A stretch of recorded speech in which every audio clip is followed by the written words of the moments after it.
मंदिर का आने वाले दिन में मठाधीश घोषित करेंगे। यह है कांग्रेस के पूर्व प्रदेश अध्यक्ष अजय कुमार लल्लू, जिनका ये वीडियो सोशल मीडिया पर छाया हुआ है। जी हाँ, उत्तर प्रदेश में 2027 में विधानसभा चुनाव होने हैं। उससे पहले यूपी का सियासी पारा चढ़ा हुआ है। सभी राजनीतिक दलों ने कमर कस ली है। सबका टारगेट सिर्फ और सिर्फ विधानसभा चुनाव में जीत हासिल करना है।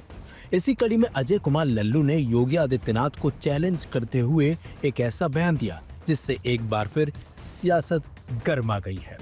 दरअसल अजय कुमार लल्लू ने पडरौना में आयोजित कांग्रेस जन आक्रोश सभा को संबोधित करते हुए सीएम योगी आदित्यनाथ को चुनौती देते हुए कहा कि योगी आदित्यनाथ जी, आप दलित के घर भोजन करने जाते हैं।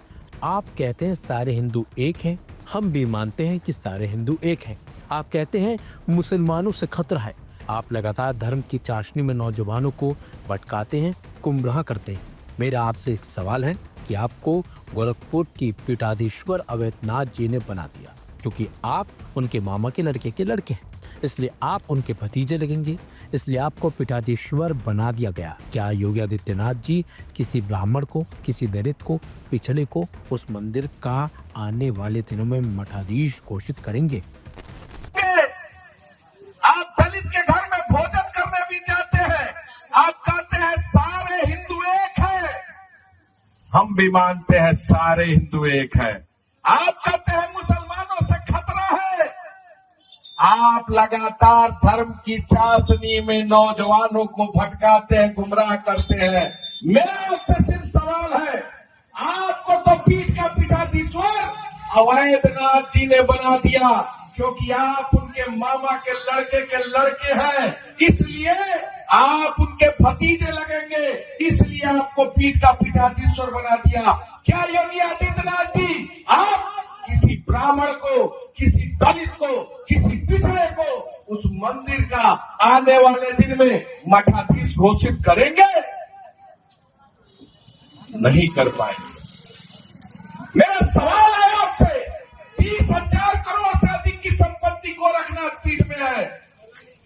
अगर आप के अंदर हिम्मत है, आप सभी को अपना हिंदू भाई मानते हैं, तो आने वाले समय में आप अपने पीठ का पीठाधीश्वर किसी ब्राह्मण को या किसी दलित को या किसी पिछड़ा को घोषित कर दीजिएगा या किसी एसटी को घोषित कर दीजिएगा।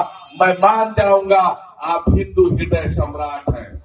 अजय कुमार लल्लू ने बीजेपी पर सवाल उठाते हुए कहा कि वंशवादी लोग हैं। अवैधनाथ जी ने योगी आदित्यनाथ को जब कुर्सी सौंपी थी तो पीठ का पीठाधीश्वर बनाया था। उस समय वो उनके मामा के लड़के थे। क्या ये वंशवाद नहीं है? और आप सभी मैं कहना चाहता हूँ, मेरी बात याद रख के रखिएगा, ये वंशवादी लोग हैं। अवैधनाथ जी ने योगी आदित्यनाथ जी को जब कुर्सी सौंपी थी, पीठ का पीठाधीश्वर बनाया था, उस समय वो उनके मामा के लड़के थे। क्या ये वंशवाद नहीं है?